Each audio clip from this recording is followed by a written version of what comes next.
বিএনপির ভারপ্রাপ্ত চেয়ারম্যান তারেক রহমান বলেছেন, বিএনপি অন্যায়ের সঙ্গে আপোস করে না। তিনি বলেন, বিএনপি একমাত্র দল যারা জনগণের ভোটে দেশ পরিচালনার সুযোগ পেলে দেশ পুনর্গঠনে কাজ করবে। শনিবার যশোর ঈদগাহ ময়দানে জেলা বিএনপির সম্মেলনে ভার্চুয়ালি যুক্ত হয়ে প্রধান অতিথির বক্তব্যে তিনি এসব কথা বলেন।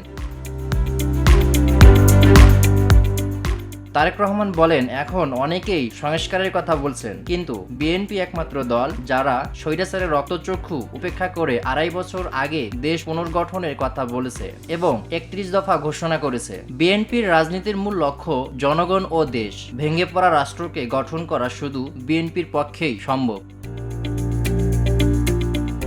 তিনি আরো বলেন, জনগণের সমর্থন নেই এমন কোনো কাজ বিএনপি করে না। বিএনপি একমাত্র দল যারা নিজ দলের দোষী নেতাকর্মীদের বিরুদ্ধে ব্যবস্থা নেয়। বিভ্রান্ত হয়ে অনৈতিক কাজে জড়িয়ে পড়া নেতাকর্মীদের বিরুদ্ধে ব্যবস্থা নেওয়া হয়েছে। তাই বিএনপির বিরুদ্ধে কারো অপপ্রচারে বিভ্রান্ত হবেন না। দ্রুত নির্বাচনের তাগিদ দিয়ে তিনি বলেন, দেশের মানুষের প্রত্যাশা অনুযায়ী দেশ পুনর্গঠনে দ্রুততম সময়ে স্বচ্ছ নির্বাচন দেওয়া জরুরি।